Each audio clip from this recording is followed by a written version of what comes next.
For you now on the Muslim Brotherhood.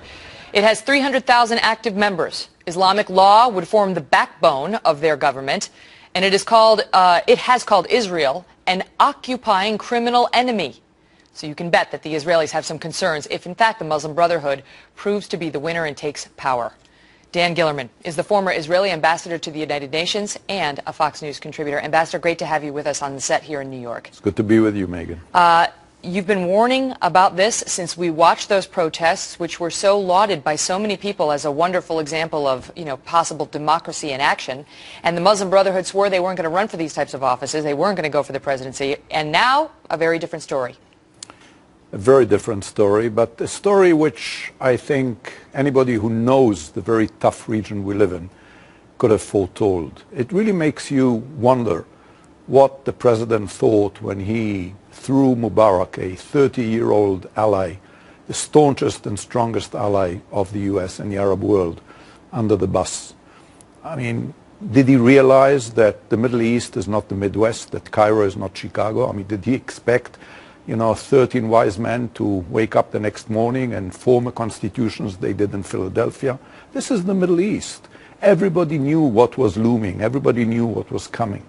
And while we respect deeply the right of the Egyptian people to fight for freedom and democracy and jobs and employment and education, you cannot just turn a country of 80 million people, which has been under rule of a totalitarian regime, overnight into a democracy. This takes time. You need institutions, you need the culture. And I think that what we're seeing today is very worrying. It's very worrying not just for Israel. True, Israel is a villa in that jungle, and we are surrounded by countries who have a different kind of life and a different kind of belief. But this is a danger for the whole world, because if the Middle East turns into the time bomb that it is, and if you get this domino effect, which started in Tunisia and continued in Egypt and then went on to Libya and is now unfolding in Syria, the whole Middle East could become a very, very volatile and very ugly neighborhood, not just for Israel, but for the whole world and for civilization as we know it. I want to talk about that, but first I want to ask you about what it means for Israel, because now we've seen some violence along the border, and that's something new that has developed. There have been peace accords in effect for decades now. There's a question about whether the new Egypt is going to abide by those, or whether this Muslim Brotherhood thread that Israel is this enemy that needs to be destroyed is going to take hold, and it's going to change the relationships between those two countries. What do you think? Well, Israel is rightly very worried. We're watching this development with great anxiety. As I said, we do wish the Egyptian people well. We certainly wish the young Egyptians who came out and filled Tahrir Square and did not mention Israel once. When you look at those demonstrations, you will not hear a word about the Israeli-Palestinian conflict or about Israel. This was not about us.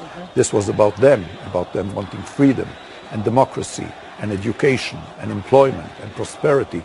And at a certain point, this whole revolution, the so-called Arab Spring, was hijacked away from them, and has created a situation which to Israel is very, very worrisome, because you do have the Muslim Brotherhood today who look as if they're going to form the next government and be the next president, who denounce the peace treaty with Israel, who regard Israel as an enemy who want to strike it off the map.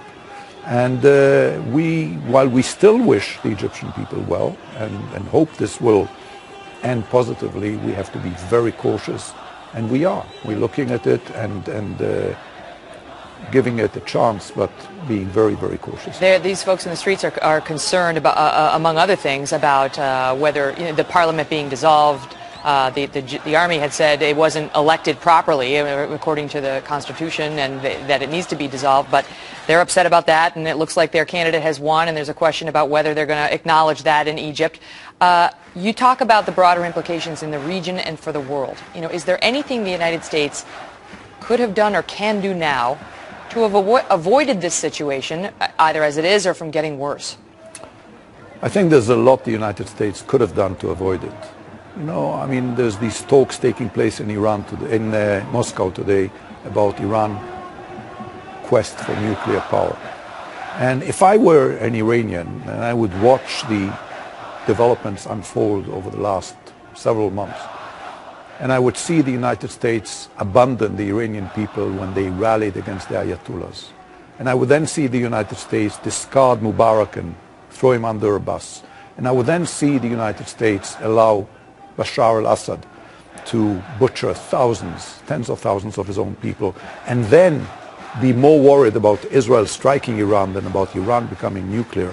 If I were Iranian, I would laugh all the way to the bank. Our region is one of perception, and to them, what you see is what you get, and what you get is not very pleasant. Ambassador Dan Gellerman, thank you, sir. Thank you very much.